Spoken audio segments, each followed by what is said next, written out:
ನೀವು ಚಿತ್ರಲೋಕದಲ್ಲಿ ವೀರೇಶ್ ಅವರು ಸುದೀರ್ಘವಾಗಿ ಮಾಡಿರ್ತಕ್ಕಂತಹ ಇಂಟರ್ವ್ಯೂ ಇಲ್ಲಿ ನೋಡಬಹುದು. ದಯವಿಟ್ಟು ಯೂಟ್ಯೂಬ್ನಲ್ಲಿ ಚಿತ್ರಲೋಕದಲ್ಲಿ ನೋಡಿ, ಲೈಕ್ ಮಾಡಿ, ಸಬ್ಸ್ಕ್ರೈಬ್ ಮಾಡಿ, ಶೇರ್ ಮಾಡಿ. ಎಲ್ರಿಗೂ ಶುಭವಾಗಲಿ. ಎಲ್ಲರೂ ಕೇಳುವಂತಹ ಒಂದು ಪ್ರಶ್ನೆ, ಮಾಧ್ಯಮದವರು ಆಗ್ಬೋದು, ಪ್ರೇಕ್ಷಕರಾಗ್ಬೋದು, ಎಲ್ಲರೂ ಕೇಳುವಂತಹ ಒಂದು ಪ್ರಶ್ನೆ. ಈಗ ಅಕಸ್ಮಾತ್ ಯಾವುದೋ ಒಬ್ಬ ವ್ಯಕ್ತಿ ಒಂದು ಪಾತ್ರ ಮಾಡಿರ್ತಾನೆ, ಹೊಸದಾಗಿ ಚಿತ್ರರಂಗಕ್ಕೆ ಬಂದಿರ್ತಾನೆ. ಅದರಲ್ಲಿ ಆತ ಪೂರ್ಣ ಪ್ರಮಾಣದಲ್ಲಿ ತನ್ಮಯತೆಯಿಂದ ಆ್ಯಕ್ಟ್ ಮಾಡಿ ಅದು ಯಶಸ್ಸಾಗುತ್ತೆ. ಆ ಯಶಸ್ಸು ಆದ ಪಾತ್ರ ಥರನೇ ಇನ್ನೊಂದು ಚಿತ್ರದಲ್ಲಿ ಅದೇ ಥರ ಪಾತ್ರ ಮಾಡ್ತಾರೆ, ಮತ್ತೊಂದು ಈ ಥರ ಆಗುತ್ತೆ. ಆವಾಗ ಮಾಧ್ಯಮದವರಾಗಲಿ ಪ್ರೇಕ್ಷಕರವರಾಗಲಿ ಕೇಳುವಂತಹ ಪ್ರಶ್ನೆ ಏನು ಅಂತಂದರೆ, ಎಲ್ಲ ಚಿತ್ರದಲ್ಲೂ ನೀವು ಇದೇ ಥರ ಪಾತ್ರ ಮಾಡ್ತಿರಲ್ಲ, ವೈವಿಧ್ಯಮಯವಾದ ಪಾತ್ರಗಳು ಯಾಕೆ ಮಾಡಲ್ಲ, ಬೇರೆ ಯಾವುದು ಮಾಡೋಕ್ಕೆ ಇಷ್ಟ ಇಲ್ವಾ, ನಿಮಗೆ ಇದೇ ಥರದ್ದು ಮಾಡಬೇಕಾ ಅಂತ ಈ ಥರದ್ದು. ಅಂದರೆ ನಮ್ಮ ಇಂಗ್ಲೀಷಲ್ಲಿ ಒಂದು ಮಾತಿದೆ, ಅದನ್ನು ಹೇಳೋ ಅಂಥ ಒಂದು ಸಂದರ್ಭ, beggars will not have any choice. ಅಂದರೆ ಭಿಕ್ಷುಕನಿಗೆ ಆದ್ಯತೆ ಇರಲ್ವಂತೆ. ಈಗ ಹೋಗಿ ಎಲ್ಲಾದ್ರು ಭಿಕ್ಷೆ ಕೇಳಿದ್ರೆ ಮನೆಯವ್ರು ಏನು ಕೊಡ್ತಾರೆ ಅದನ್ನು ಇಸ್ಕೋಬೇಕು, ನನಗೆ ಇದು ಬೇಡ ಅದು ಕೊಡಿ ಇದ್ರೆ ಕೊಡಲ್ಲ ಅಂತ, ಅದೊಂದು ತಲೆಯಲ್ಲಿ ಇಟ್ಕೋಬೇಕು.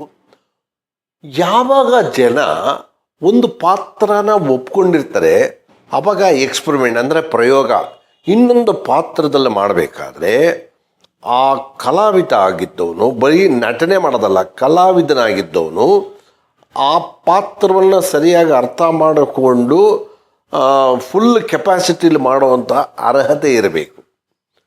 ಆತನಿಗೂ ಆತ್ಮವಿಶ್ವಾಸ ಇರಬೇಕು. ಇಷ್ಟಾದ ಮೇಲೆ ಪ್ರೇಕ್ಷಕರು ಅದನ್ನು ಒಪ್ಕೋಬೇಕು. ಪ್ರೇಕ್ಷಕರ ಕೈಯಲ್ಲೇ ಎಲ್ಲ ನಿರ್ಣಯತೆಯೂ ಇರೋದು. ನಿರ್ದೇಶಕ ಒಂದು ಪಾತ್ರವನ್ನು ಸೃಷ್ಟಿ ಮಾಡ್ಬೋದು, ಒಂದು ಸನ್ನಿವೇಶ ಮಾಡ್ಬೋದು, ಸಂಭಾಷಣೆ ಬರಿಬೋದು, ಅದನ್ನು ಆ ಪಾತ್ರಧಾರಿಗೆ ಹೇಳ್ಬೋದು. ಆದರೆ ಪ್ರೇಕ್ಷಕ ನಿರ್ಣಯ ಮಾಡುವಂಥದ್ದು, ನಿರ್ಧಾರ ಮಾಡುವಂಥದ್ದೇ ಫೈನಲ್.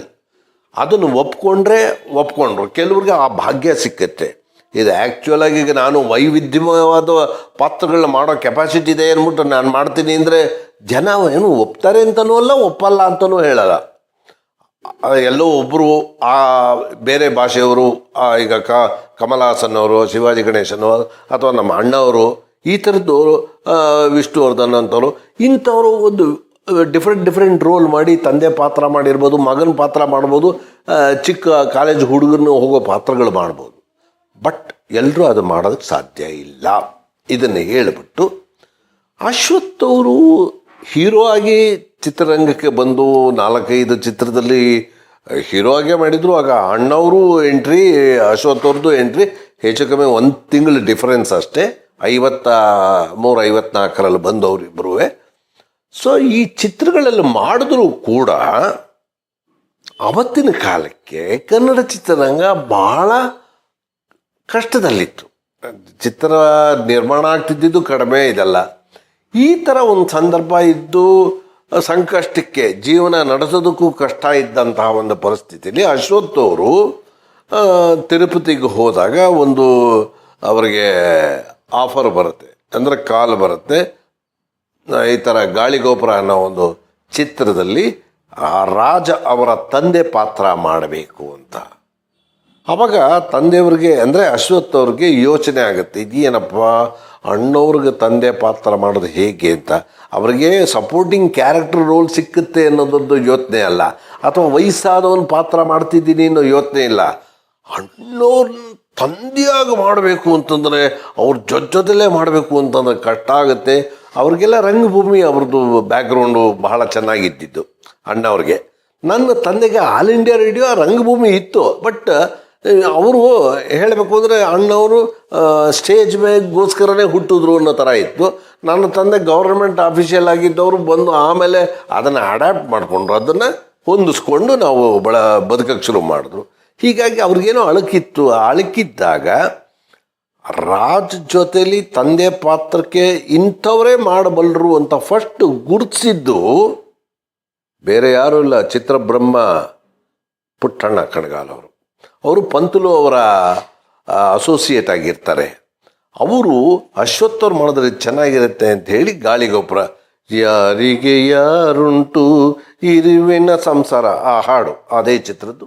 ಹಾಗಾಗಿ ಅವ್ರನ್ನ ಅದಕ್ಕೆ ಸೆಲೆಕ್ಟ್ ಮಾಡಿ ತದನಂತರ ಇವರು ಆ ಅಭಿನಯಕ್ಕೆ ಅಂದರೆ ಪೋಷಕ ಪಾತ್ರಕ್ಕೆ ಅಥವಾ ತಂದೆ ಪಾತ್ರಕ್ಕೆ ಅಥವಾ ವಯಸ್ಸಾದವ್ರ ಪಾತ್ರಕ್ಕೆ ಒಂದು ಏನು ಹೇಳ್ತೀರಿ ವಾತ್ಸಲ್ಯ ತೋರಿಸುವಂಥ ಪಾತ್ರಕ್ಕೆ ಅಥವಾ ಒಂದು ಪ್ರೀತಿ ಹೃದಯವಂತಿಕೆ ತೋರಿಸುವಂಥ ಪಾತ್ರಕ್ಕೆ ಅಥವಾ ಒಂದು ಕರುಣೆ ತೋರಿಸುವಂಥ ಪಾತ್ರಕ್ಕೆ ಅಶ್ವಥ್ ಅವರು ಸೂಟ್ ಆಗ್ತಾರೆ ಅಂತ ಇಡೀ ಚಿತ್ರರಂಗದವರು ಒಬ್ಬರಾಗದೊಬ್ಬರು ಅದನ್ನು ವಿವಿಧ ರೀತಿಯಲ್ಲಿ ಗುರುತಿಸೋಕ್ಕೆ ಶುರು ಮಾಡಿದ್ರು. ಹೀಗಾಗಿ ವಿಸ್ಮಯಕಾರಿ ಇದ್ದರೆ ನಿಮಗೆ ಇನ್ನೊಂದು ಇನ್ಫಾರ್ಮೇಷನ್ ಹೇಳ್ತೀನಿ. ಅಶ್ವಥ್ ಅವರು ಆಮೇಲೆ ಈಗ ಒಂದು ನಾಯಕ ನಟ ಆಗಬೇಕಾದ್ರೆ ಒಂದು ಮಿನಿಮಮ್ ಪರ್ಸ್ನಾಲಿಟಿ ಇರಬೇಕು. ಈಗ ಹಾಡು ಹೇಳೋದಕ್ಕೋ ಅಥವಾ ಡ್ಯಾನ್ಸ್ ಮಾಡೋದಕ್ಕೋ ಅಂತ ಅದೆಲ್ಲ ಈಗ ಬಂದಿದೆ.